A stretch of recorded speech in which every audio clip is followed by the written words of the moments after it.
एक रानी अपने गले से हीरो का हार निकालकर खूंटी पर टांगने ही वाली थी कि एक बाज आया और उसने झपटा मारकर हार को ले उड़ा। चमकते हीरे को देखकर बाज ने सोचा कोई खाने की चीज होगी।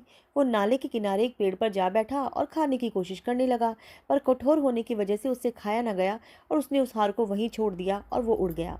रानी को वो हार प्राणों से प्यारा था।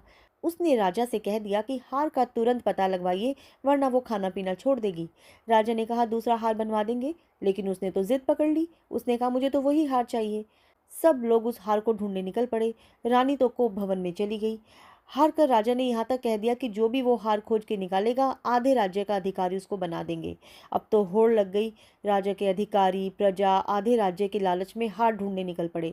अचानक वह हार किसी को एक गंदे नाले में दिखाई दिया। हार तो दिखाई दे रहा था, पर उसमें से बदबू आ रही थी। फिर भी राज्य के लोभ में एक सिपाही उसमें कूद पड़ा। बहुत हाथ पैर मारे पर हार नहीं मिला। फिर सेनापति ने देखा, वो भी कूद पड़ा। दोनों को देखकर कुछ उत्साहित प्रजाजन भी उसमें कूद पड़े। फिर मंत्री भी कूद पड़े।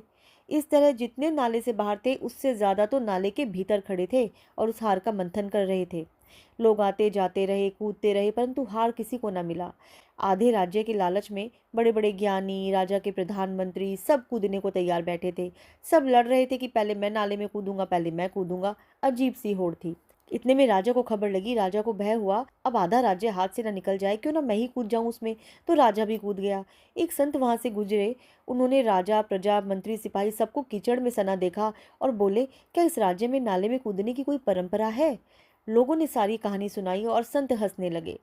भाई, किसी ने ऊपर भी देखा है? ऊपर देखो, वह टहनी पर लटका हुआ है। जो चीज तुम नीचे ढूंढ रहे हो वो तो उसकी परछाई है।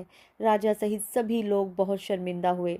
ठीक ही तो है, हम सब भी उस राज्य के लोगों की तरह बर्ताव करते हैं। हम जिस सांसारिक चीज में सुख शांति का आनंद देखते हैं, दरअसल वही उस हार की तरह है, जो क्षणिक सुखों के रूप में परछाई की तरह दिखाई देता है। हम भ्रम में रहते हैं कि अगर हमें अमुक चीज मिल जाए तो जीवन बदल जाएगा, सब अच्छा हो जाएगा, लेकिन ये सिलसिला तो अंतहीन है।